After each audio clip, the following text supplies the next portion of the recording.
올리브에게 오신 여러분들을 환영합니다. 사도신경으로 신앙 고백하시겠습니다. 전능하사 천지를 만드신 하느님 아버지를 내가 믿사오며 그 외아들 우리 주 예수 그리스도를 믿사오니 이는 성령으로 잉태하사 동정녀 마리에게 나시고 본디오 빌라도에게 고난을 받으사 십자가에 못 박혀 죽으시고 장사한 지 사흘 만에 죽은 자 가운데서 다시 살아나시며 하늘에 오르사 전능하신 하나님 우편에 앉아 계시다가 저리로서 산자와 죽은 자를 심판하러 오시리라. 성령을 믿사오며 거룩한 공의와 성도가 서로 교통하는 것과 죄를 사하여 주시는 것과 몸이 다시 사는 것과 영원히 사는 것을 믿사옵나이다. 아멘. 다같이 일어나셔서 나의 반석이신 하나님 찬양하시겠습니다.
하나님 아버지, 저희를 특별히 사랑하셔서 이 자리에 불러주시고 한 주간도 건강하고 모든 일정을 잘 마무리게 하시며 평화로운 날들을 보내게 하셔서 감사드립니다. 저희에게 일상이나 관계들 속에서 깨닫지 못하여 말씀대로 행함이 없었거니와 말씀대로 순종하지 않은 것들을 용서하여 주시고 특별히 불쌍히 여기사 같은 일을 범하지 않도록 도와주시옵소서. 저희들 예수님이 원하는 분량만큼 믿음이 자라길 소망합니다.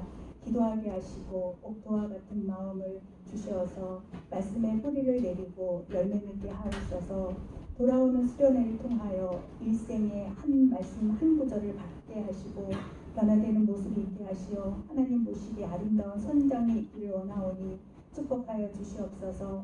저희들 모두가 협력하여 선을 이룰 수 있도록 친구들과 함께 하기를 원하오니 모든 환경의 문을 넘을 수 있도록 지혜 주시고 도와주시옵소서. 전도사님 말씀에 은혜가 있게 하시고 성령님이 함께 하기를 원하며 모든 말씀 예수님의 이름으로 기도드렸습니다. 오늘 말씀은 레위기 5장 1절에서 6절까지 말씀 중에 우리 5절과 6절 말씀을 보도록 하겠습니다. 레위기 5장 1절에서 6절 말씀 중 5절과 6절 우리 같이 읽도록 할게요. 5절과 6절을 다 같이 합독하도록 하겠습니다. 우리 성경책과 또 성경책 찾으시고 보도록 할게요. 다 같이 합독할 때에 우리 레위기 5장 1절에서 6절 중에 5절과 6절 우리 다 같이 읽도록 하겠습니다. 우리 찾으신 줄 알고 우리 큰 목소리로 함께 읽을게요. 시작. 이 중 하나의 허물이 있을 때에는 아무 일에 잘못하였노라 자목하고 그 잘못으로 말미암아 여호와께 속죄제를 드리되 양떼의 암컷 어린 양이나 염소를 끌어다가 속죄제를 드릴 것이요 제사장은 그의 허물을 위하여 속죄할지니라. 아멘. 자, 우리 말씀 제목도 우리 다 같이 한번 크게 읽어보도록 하겠습니다. 시작. 자, 회복의 수단 제사 두 번째 이야기예요. 우리 지난주 말씀 기억나는지 모르겠는데 우리 레위기 말씀 들어가면서 제사 구약시대 때 5대 제사 중에서 이제 오늘은 속죄제와 속건제를 볼 건데 그 전에 번제와 소제와 화목제 기억나지? 기억나죠? 기억날라고 믿어요. 번제는 하나님 앞에 남김없이 모두를 드림으로써 하나님 앞에 속죄 제물의 모든 제사가 공통적이긴 하지만 제물에 손을 얹고 거기에 이제 제가 그 가져온 제사를 드리는 사람의 제가 옮겨지면서 그 제물의 희생으로 하여금 하느님께서 받으시고 속죄하셨고 소제는 이제 고운 가루, 곡식으로 드리는 제사의 모습으로 그 곡식이 고운 가루가 되는 모습처럼 그 안에 누룩이나 꿀을 넣지 않는 그 순수한 모습으로 순전한 모습으로 나의 모습을 깨트려서 하나님 앞에 드리는 모습이었고요. 화목제는 우리가 예배를 드리는 모습이 하나님 앞에서 그냥 우리가 예배하면 그냥 물론 중요한 게 경건하고 진중하고 엄숙까지도 해야 될지도 모르지만 예배가 반드시 그렇게만 있는 것이 아니라 하나님 앞에서 우리가 같이 즐기며 누리면서 하나님 앞에 제물을 또 나누면서 축제와 같은 모습으로도 우리에게 제사를 주셨고 예배를 주셨다라는 것을 우리가 지난주 말씀을 들었어요. 자, 5대 제사 중에 3개를 봤으니까 이제 몇 개 남았죠? 2개. 얘들아 오늘 날씨도 좋고 이래저래 좋은데 에어컨도 고쳤어요. 여러분 에어컨 잘 나오고 있습니다. 우리 지난주는 너무 힘들었는데 에어컨도 은혜죠. 오늘 찬양처럼 은혜죠. 원래 내일 모레 화요일에 일정대로는 내일 모레 화요일에 이제 고치기로 돼 있었던 건데 그 에어컨 기사 스케줄 중에 하나가 펑크가 돼서 우리 교회로 먼저 오게 됐다고 해요. 그래서 지난주 금요일날 고쳤고 에어컨 잘 나오고 있습니다. 예, 대답도 열심히 해주고 설교 열심히 들을 수 있었으면 좋겠어요. 2개 남았어요. 속죄제와 속건제에 대해서 오늘 마지막 그 두 제사를 볼 건데 제사는 기본적으로 하나님과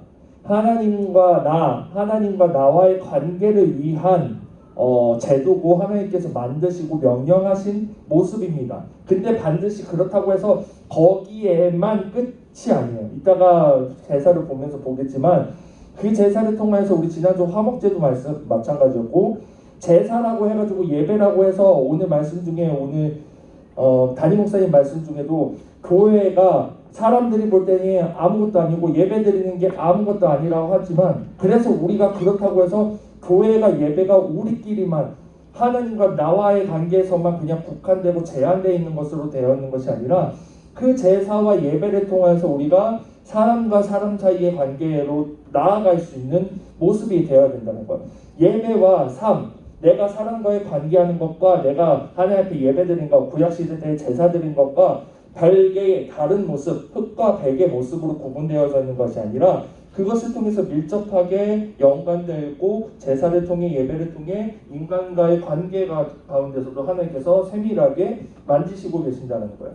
자, 속죄제를 먼저 보도록 할게요. 이거랑 속죄제의 뜻처럼 안에 되어 있는 것처럼 제목처럼 속죄, 우리 번제도 죄를 씻어준다는 의미가 있지만 속죄제도 똑같이 죄를 씻어줄 때에 조금 다른 부분이 있어요. 뭐냐면 오늘 말씀 5장 1절에서 6절인데 5절과 6절만 봤죠. 우리 다 같이 1절에서 6절을 다 보도록 할게요. 전도사님 포인트 되어 있는 부분이 있는데 거기를 보면서 한번 보도록 할게요. 번갈아 가면서 읽습니다. 제가 먼저 읽을게요. 만일 누구든지 저주하는 소리를 듣고서도 증인이 되어 그가 본 것이나 알고 있는 것을 알리지 아니하면 그는 자기의 죄를 져야 할 것이요 그 허물이 그에게로 돌아갈 것이며 만일 누구든지 부정한 것을 부정한 짐승의 사체나 부정한 가축의 사체나 부정한 음식의 사체를 부지중이라고 할지라도 흙이 더러워져서 허물이 있을 것이요 만일 부지 중에 어떤 사람의 부정에 닿았는데 그 사람의 부정이 어떠한 부정이든지 그것을 깨달았을 때에는 허물이 있을 것이요 만일 누구든지 입술로 맹세하여 악한 일이든지 선한 일이든지 하리라고 함부로 말하면 그 사람이 함부로 말하여 맹세한 것이 무엇이든지 그가 깨닫지 못하다가 그것을 깨닫게 되었을 때에는 그 중 하나에 그에게 허물이 있는 것이니 이 중 하나의 허물이 있을 때에는 아무 일에 잘못하였노라 자복하고 그 잘못으로 말미암아 여호와께 속죄제를 드리되 양떼 양컷 어린 양이나 염소를 끌어다가 속죄제를 드릴 것이요 제사장은 그의 허물을 위하여 속죄하시리라. 아멘. 자, 보면 전도사님이 지금 방금 전에 2절과 3절에서도 그렇고 4절에서도 그렇고 빨간색 글씨가 보여요. 보면 부지중이라고 할지라도 부지중이라는 것은 내가 인지하지 못하고 있다는 뜻이에요. 또 부지중에 근데 그것을 깨달았을 때에 내가 인지하지 못하고 있다가 그것을 깨달았을 때에 또 4절에도 뭐라고 됐죠? 그가 깨닫지 못하다가 그것을 깨닫게 되었을 때에 즉 속죄제의 핵심 포인트는 뭐냐면 내가 부지중에 내가 인지하지 못한 가운데에서 범한 죄들이 있을 때에 그것을 나중에 돌아와서 보니까 내가 지금 보면 여러 가지 것들이 있어요. 뭐 부정한 동물의 사체나 동물을 만졌을 때나 내가 입술로 범죄했을 때라든지 내가 뭐 여러 가지 가운데 허물이 있을 때 그것을 깨달았을 때에 그 자리 즉시 하나님 앞에 이 속죄제로 하나님 앞에서 그 제사를 마련하셔가지고 그것을 속죄제로 제사 드릴 수 있도록 속죄 받을 수 있도록 하나님께서 마련하셨다는 거예요. 이스라엘 백성 당시에는 하나님께서 1부터 10까지, 1부터 100까지, 1부터 1000까지 하나하나 죄에 대해서 이것은 죄, 이것은 죄가 아님, 이것은 죄, 이것은 거룩한 것 다 일일이 정하시고 명령하셨어요. 그래서 너무나도 그게 많으니까 사람들이 아무리 그것을 지키려고 할지라도 때로는 그걸 놓치고 살 때가 있는 거예요. 내가 이게 율법인 줄 알고 있는데 너무 많으니까 그것을 깜빡하고 놓치고 내가 모르고 범했는데 허물이 생겨버렸는데 그것을 지난날에 돌이켜보니까 그게 지금 하나님께서 하지 말라고 했던 것이었지. 내가 그것을 행했네. 그것을 깨달을 때에 속죄할 수 있도록 하나님께서 마련하신 제사라는 거예요. 자, 마찬가지로 이것을 우리의 삶으로 우리의 지금 살아가고 있는 우리의 모습으로 적용해 본다고 한다면 우리도 부지중 가운데에서 죄를 범할 때가 분명히 있을 거예요. 우리가 인지하지 못한 가운데 죄를 지을 때가 있어요. 아니요. 저는 하나님 앞에서 깨끗하게 거룩하게 지내고 있습니다 라고 말할 수 있는 친구가 얼마나 있는지 모르겠지만 아무리 우리가 거룩하고 성결하게 지켜서 행하고 그것을 하나님 앞에 죄짓지 않으려고 행할지라도 우리가 부지 중에 놓치고 살 때가 많다는 거예요. 더더욱이 구약시대 때는 하나님께서 일일이 1부터 10까지 하나하나 이건 죄 아니다라고 구별한 것 중에서 우리가 그것을 할 수 있었는데, 그것을 구별받을 수 있었는데, 지금은 우리가 너무 모호하죠. 죄의 경계가 너무 모호해요. 그래서 10계명 중에 우리가 지난번에 출애굽기 말씀 중에서 10계명 중에 보면 6번째 계명 살인하지 말라. 솔직히 우리 중에 가는데 지금 살인한 친구가 누가 있어요? 없죠. 그렇게 명확한 죄는 내가 안 짓고 산다고 할 수 있단 말이야. 내가 안 지었다고 할 수 있단 말이야. 근데 우리가 그런 것들이 명확하게 보이는 죄 가운데서는 얼마든지 내가 죄를 안 짓습니다, 내가 죄를 안 졌습니다라고 고백할 수 있고 하나님 앞에 나아갈 수 있지만, 그것들이 하나하나 내려가다 보면 죄의 모호한 경계 가운데 우리가 삶을 살아가고 있다는 거예요. 그게 점점 더 심해져요. 우리 여러분들 유튜브를 경험할 때, 겪을 때에 유튜브를 보면 나는 그냥 내 유흥이고 내가 그냥 여가 시간대 오락으로 행하는 것이라고 하지만, 그 가운데서 알게 모르게 죄의 모호함을 틈타서 나에게 죄로 다가오는 것들이 분명히 있을 거예요. 여러분들이 친구들과 관계를 가질 때, 친구들과 놀 때, 밖에 나가서 놀 때 친구들과 장난치는 거고 친구들과 어울리는 그냥 행동인데, 그게 죄의 모호한 경계 가운데 서서 이게 죄인지도 모르고 내가 행할 때가 있다는 거예요.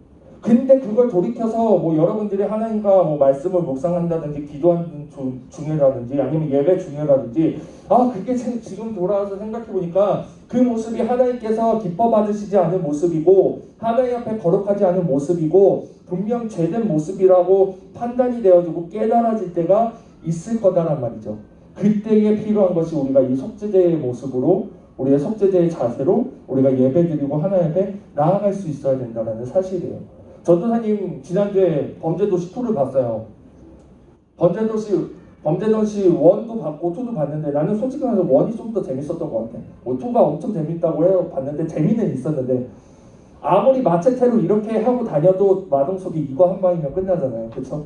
너무 아파 보이는데, 아무튼 전도사님 느낀 건 뭐였냐면, 전도사님이 그거 보러 가기 전에 범죄도시 1은 19세였어요. 그쵸? 청소년 관람 불가했단 말이에요. 전도사님은 당연히 19세 이상이었으니까 봤고, 이게 왜 19세인지 충분히 이해가 되는, 그래서 청소년 관람 불가가 되겠다라는 생각으로 가지고 그것을 구별하면서 봤단 말이에요. 분별하면서. 근데 이번 건 15세가 됐대요. 처음에는 똑같이 19세인 줄 알고 우리 친구들하고 얘기하다가 범죄도시 봤다는 친구들 몇 명 있어가지고 그거 청소년 관람 불가 아니야? 아니래요. 15세였대요. 그래서 전도사님은 생각하기에 그 범죄도시가 조금 더 수위를 낮춰서 조금 더 쾌활하게, 조금 더 이렇게 대중적으로 폭넓게 나갔나 보다라고 했어요. 그러고 봤는데 범죄도시 1하고 별 차이가 없어. 그 마체테라고 해가지고 그 큰 칼 가지고 막 휘두르고 막 찢고 막 하는 거 다 나오고 피가 막 나오고 그래요. 근데 똑같이 전도사님 보기에는 1과 2가 그런 수위적인 부분 봤을 때 19세 분명히 똑같이 19세로 봐도 될 부분이라고 생각하는데 왜 이거 15세가 됐을까? 우리가 사는 세상은 점점 더 그 죄에 대한 경계를 넓혀가고 모호하게 만든다는 거예요. 여러분들이 이런 거 하나까지도 캐치할 수 있고 이런 부분들을 민감하게 받아들여서 이런 죄의 모호함 가운데 우리가 부지 중에 있는 그 죄의 모습들을 여러분들이 깨달을 수 있고, 그것을 깨달았을 때에 하나님 앞에 속죄제의 모습으로, 자세로 나아갈 수 있어야 된다는 사실을 여러분들 오늘 말씀을 통해서 다시 한번 깨닫고 나아갈 수 있었으면 좋겠습니다. 두 번째는 속건제예요. 속건제는 잘못을 바로잡아주마 라고 되어 있는데, 속건제는 조금 더 명확한 뚜렷한 목적이 있는 제사가 있습니다. 제사의 모습입니다. 속건제에 대한 말씀이 레위기 6장 말씀에 계속해서 나오는데, 다시 한번 2절부터 7절까지 우리 읽고 말씀을 계속해서 듣죠. 제가 먼저 읽습니다. 누구든지 여호와께 신실하지 못하여 범죄하되 곧 이웃이 맡긴 물건이나 전당물을 속이거나 도둑질하거나 착취하고도 사실을 부인하거나 남의 이름 물건을 지키고도 사실을 부인하여 거짓 맹세하는 사람이 이 모든 일 중에 하나를 범죄하면 이는 죄를 범하였고 죄가 있는 자니 그 훔친 것이나 착취한 것이나 맡은 것이나 잃은 물건을 주운 것이나 그 거짓 맹세한 모든 물건을 돌려보내되 또 그 모든 물건을 분의 일을 더하여 돌려보낼 것이니 그 죄가 드러나는 날에 그 자에게 줄 것이요 그는 또 그 속건 제물을 여호와께 가져갈지니 곧 내가 지정한 가치대로 양떼 중 흠없는 순양을 속건 제물을 위하여 제사장에게로 끌고 갈 것이요. 다 같이 읽습니다. 제사장은 여호와 앞에서 그를 위하여 속죄한즉 그는 무슨 허물이든지 사함을 받으리라. 아멘. 자, 속건제는 좀 더 명확한 목적을 두고 있는 제사입니다. 뭐냐면 우리 2절부터 쭉 봤는데 5절 말씀도 보면 어찌됐든 이런저런 모습을 통해서 사람에게 피해를 내가 행한 일들이 있을 때에 그것을 바로잡는 제사로 하나님께서 허락하셨다는 거예요.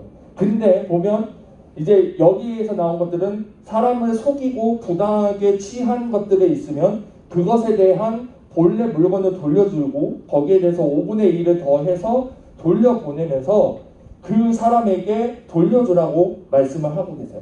그리고 나서 포인트는 뭐냐면 그리고 나서 그는 또 그것을 행한 후에 또 속건제물을 들여서 여호와께 가져가라 라고 말씀하셨어요. 자, 속건제물은 아까 전에도 전도사님이 말씀 초반 부분에 말했던 것처럼 단순히 제사라는 것은 하나님과 나와의 관계에서만 땡으로만 협한 그런 시각으로 보는 것이 아니라 제사 예배를 통해서 사람과의 관계까지도 이어갈 수 있도록 하나님께서 하셨는데 이런 모습이라는 거예요. 속건제라는 제사를 이스라엘 백성들에게 마련하심으로써 사람과 사람 사이에서 생기는 여러 가지 문제나 상황들 가운데서 해결할 수 있도록 하나님께서 마련하셨다라는 거예요. 근데 중요한 부분은 뭐냐 하면 하나님께서 속건제를 먼저 드려라. 속건제물을 먼저 그것이 부당하게 취한 것을 드러났을 때 속건제물을 드리고 그리고 나서 그 사람에게 가가지고 5분의 1을 더해서 줘라 돌려줘라 라고 말씀의 순서가 그렇게 되어 있지 않고 먼저 하나님께서 5분의 1을 더해서 그것을 피해 회복을 해주고 그 후에 또 이어서 속건제물을 드려서 하나님 앞에 나아가라고 되어 있어요. 자, 뭐냐 하면 우리가 여러분들도 사람과 사람 사이에서 친구와 또는 뭐 부모님과 뭐 동생과 형제 자매와 사람과 사람 사이에서 관계 가운데서 날마다 늘 젠틀하고 나이스하고 싶지만 하면 좋겠지만 해야 되겠지만 때로는 여러 가지 모습으로 관계가 살짝 어그러지기도 하고 여러 가지 오해도 생기기도 하고 서로 사이에 뭐 피해가 있을 수도 있고 하기도 해요. 그때에 우리가 그것을 바로잡을 수 있는 믿음, 신앙을 가져야 된다는 사실이죠. 내가 하나님 앞에서 그 잘못, 내가 범죄한 죄가 있어서 내가 그 죄를 하나님 앞에 회개받는 것도 중요하지만 그것 못지않게 중요한 것은 그 죄로 인해서 나와 관계되어 있는 사람 가운데 피해보고 그것으로 아픔을 겪은 사람이 있다고 한다면 그 사람에게 가가지고 그것을 용서를 구하고 그것에 대한 회복을 할 수 있도록 관계를 구해야 된다는 것을 하나님께서 분명하게 말씀하고 계세요. 사실 오늘 전도사님이 말씀을 준비하면서 그 영화의 한 장면을 넣을까 하다가 여러 가지 시간적인 부분에 있어서 넣지 않았는데 여러분들 영화 미량이라는 여러분들은 보지 못한 친구들이 많을 수도 있는데 예전에 한국 영화 가운데서 전도연 씨가 막 영화제에 가가지고 많은 시상도 받고 했던 그 영화입니다. 작품성도 좋고 또 연기력도 많은 좋은 평가를 받은 영화인데 거기서 보면 핵심적인 내용은 뭐냐면 그 전도연이라는 배우가 그 안에서 극 중에서 영화 중에서 남편을 잃고 자식 어린 아들 하나 데리고 고향으로 밀양이라는 지역으로 돌아가서 거기서 안타깝게도 자기 하나뿐인 아들이 유괴당하고 살인을 당하게 돼요. 그것을 행했던 사람이 그 아들이 다니던 학원 원장이었고 그래서 그것 가운데 너무 극심한 고통 가운데에 그 전도연 그 배우가 그 안에서 교회를 찾아가서 어쨌든 하나님의 은혜 가운데서 그것을 신앙으로 극복할 수 있게 되고 신앙이 생기게 됩니다. 그리고 그 신앙이 깊어짐에 따라서 그 배우가 그 극 중에 그 여인이 그 사람을 용서해야 되겠다고 다짐을 하고 또 마음이 생겨서 그 사람 앞에, 살인범 앞에, 자기 아들을 죽인 원수 앞에 서게 돼요. 면회를 하게 돼요. 그리고 아주 떨리는 모습으로 그 사람에게 하나님의 사랑을 전하겠다고 그 마음으로 용서하려고 왔다라고 했을 때 그 살인범이 이렇게 얘기합니다. 감사합니다. 그 어머니 입술을 통해서 하나님의 사랑을 들을 수 있으니 저도 너무 좋습니다. 저도 여기 와서 하나님을 만났고 하나님께서 이 죄 많은 사람을 용서해 주셨습니다. 그러니 너무나도 감사합니다. 라고 해요. 그 얘기를 듣는 순간 전도연 씨 그 배우는 너무나도 큰 충격을 받고 쓰러지면서 그 이후에 막 여러 가지 망가지는 모습을 나오게 돼요.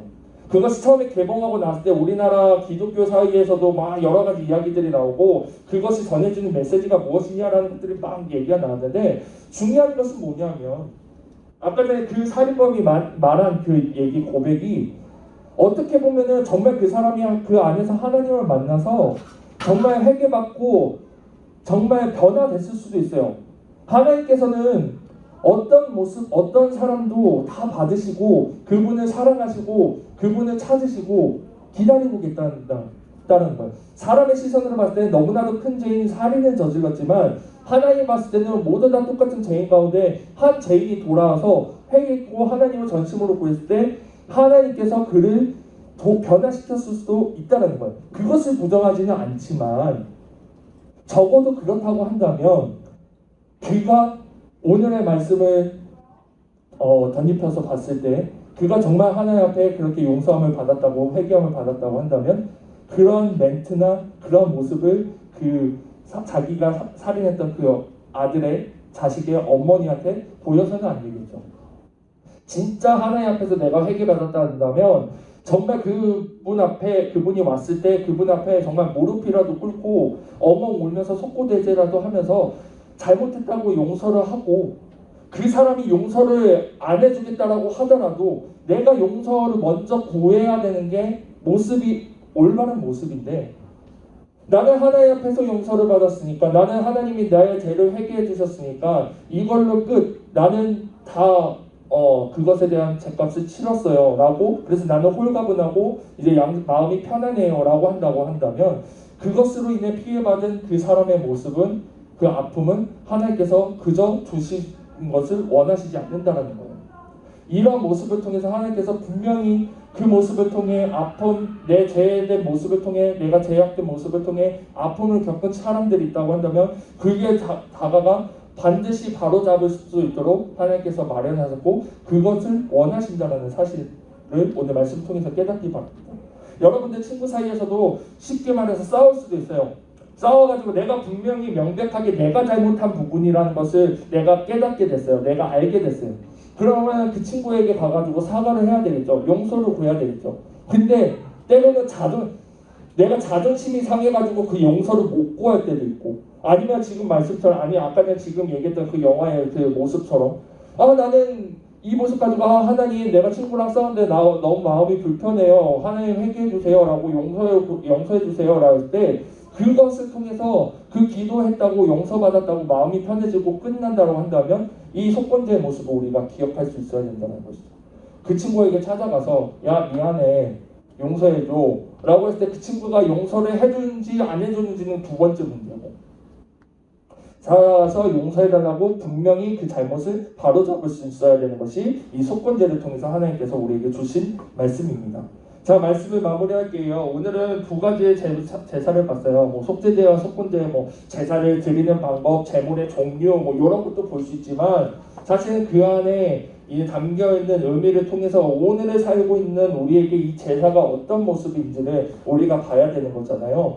속죄제를 통해서 여러분들이 우리가 점점 살아가는 동안 점점점 더 넓어질 그 죄의 경계와 모호해질 그 경계 가운데서 우리가 부지 중에 인지하지 못한 가운데 저지른 범한 죄된 모습들 하나님 앞에 거룩하지 못한 모습들이 있다면 속죄제의 제사의 모습을 통해서 여러분들이 하나님 앞에 나아갈 수 있어야 되고요.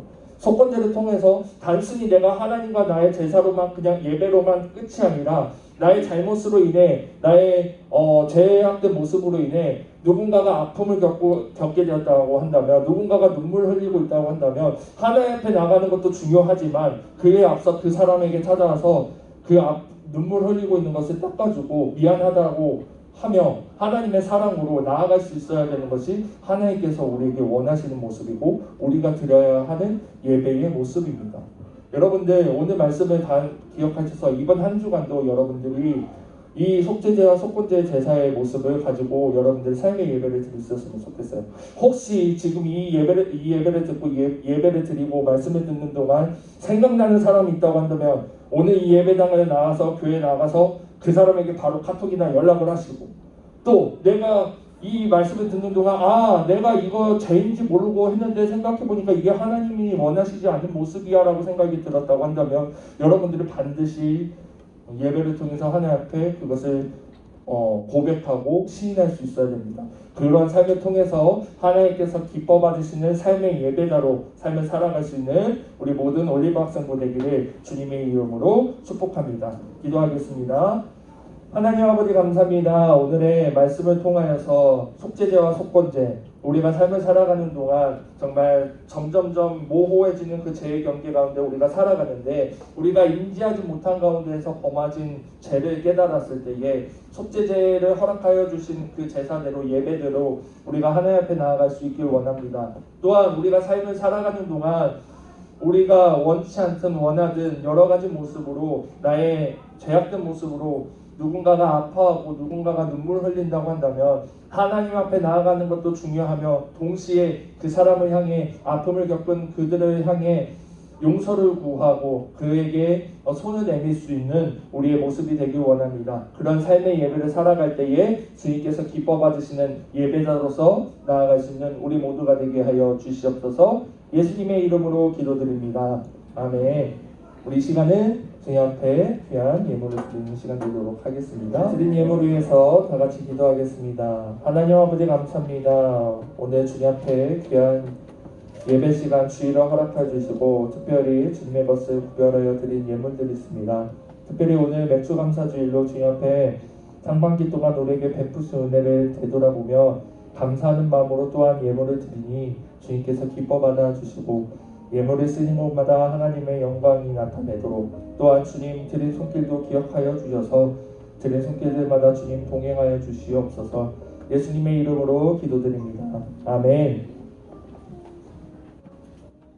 전도사님이 말씀 전에 오늘 맥주감사주일이라는 부분에 대해서 얘기를 나누려고 했었는데 깜빡하고 넘어갔네요. 오늘은 맥주감사주일입니다. 여러분들, 맥주감사주일은 우리나라 농경사회 가운데서, 예전 농경사회 가운데 우리나라가 이모작을 하고 농사를 짓는 가운데 가장 큰 첫 번째로 열매를 맺는 것이 보리예요.